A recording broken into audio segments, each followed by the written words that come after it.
Hello guys, કેમ છો? મજામાં? તો અત્યારે એસટીમાં બેન ઘરે જતા હતા, જો પેલી અમારી બસ પંચર થઈ ગઈ અને એક આ બસ પેલી બસ તો અમને છોડીને જતી રહી. એક બસ આવી હતી, એમ કહેતા હતા કે તમને નહીં બેસાડવામાં આવે છે, જે ફિક્સ જગ્યા છે ત્યાં જ બેસાડવામાં આવશે, બરાબર. અને આ બસ તો આખી ભરેલી જ છે ભાઈ, જુઓ. અને આ બધા મારા જાણુના બંકા હોય, એક વખત ચેર થઈ જાય. અમાર તો ટિકિટ ફળાયેલી ટિકિટ હોય તો મિત્રો બહુ હેરાન થઈ રહ્યા આજે કસમથી. અમારી માં તો દઈ જેલી કોકની તો પથ્થર રગડાઈ જાય અને અહીં રસ્તા ઉપર બધા ફરી રહ્યા અમે, બરાબર. હવે શું કરવું એ ખબર નહીં પડતી, દિમાગ ખરાબ થઈ ગયું. અને એક બસ વાળો આવ્યો હતો એને દિમાગ ખરાબ કરી ગયો, બરાબર. તો આપણા બધા બંકા હોય છે.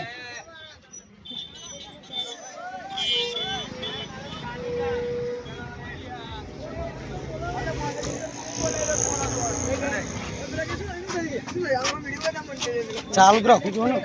એ કોણ હતું લે? માથાના એ છે અહીંયા જો રોટી છે અહીંયા.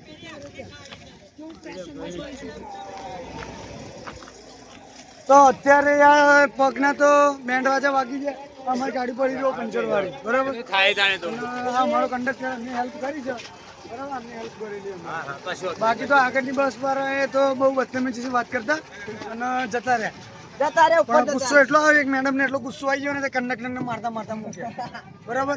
અને આ કંડક્ટર શું કહેવા માંગે છે, એક વખત આપણે મળી લઈએ, બરાબર. કાકા સિંગરવા ઉતારવાનું કે નહીં?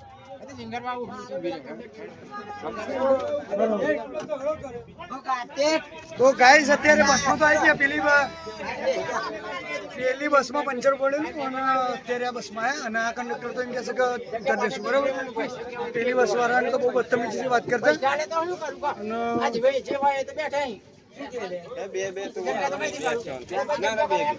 ગાડી તો આખી ફૂલ છે, તમને બતાવી દઉં, એક વખત જોઈ.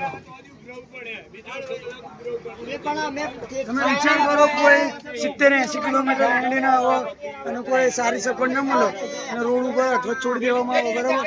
અને કોઈ સારો રિસ્પોન્સ ન મળે તો શું કરવાનું?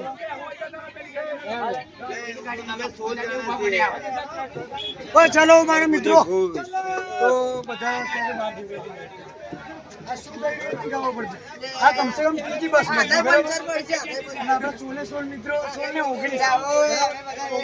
कंडक्टर का पावर बहुत है, इनको है ना अपनी बाप की बस हो इतना पावर करते हैं, इसलिए लाइक करो, फॉलो करो.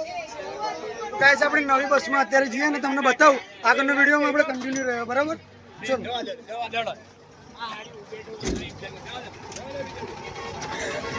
આ બસ આપણી આગળ જઈ રહી છે, બતાવું તમને. આ કંડક્ટર સાહેબ એટલા કંટાળે પણ ખરેખર આમનો વાંક નહીં, બરાબર. આ તો પ્રયાસ બધી રીતે કરે છે તો કોઈ બી બસ આવે ને તો સારી રીતે બેસવા થોડા બેહવું પડે યાર.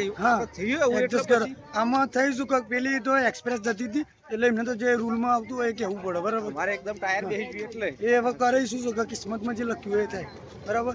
બાકી તો અત્યાર સુધી ચોથી બસ રૂકી છે. આ જુઓ આગળ બીજી એક બસ ઉભી છે, બરાબર. એ બસમાં જઈએ આપણે. જો આ બધું બીજાનું લઈ લઈને ઉઠાઈ મારવાનું. આ ટ્રેક્ટર આ કોનું છે? અમારે તો ત્રીજાનો છે. એવું છે? હું તો લાગ્યો તો કઈ લીધું નહીં. મેં લોખંડનો લીધો ને એને લાકડાનો લીધો. હવે જોઈએ છે એ ચો ભાગ પેલા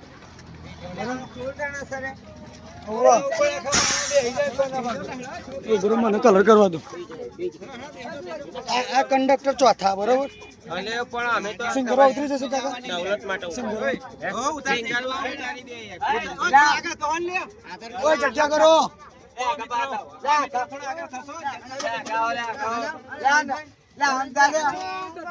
આગળ જાઓ, આગળ.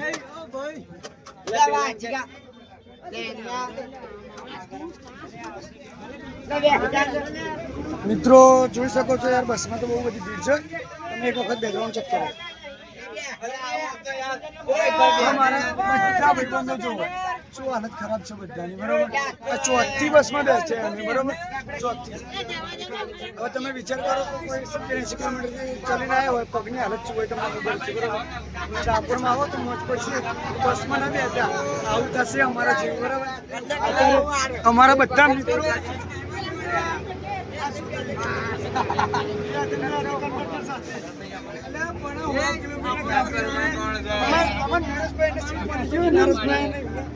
હા ભાઈ આપ કરકે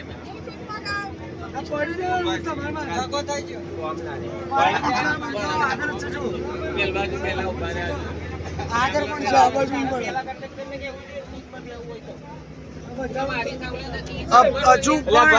હજુ પણ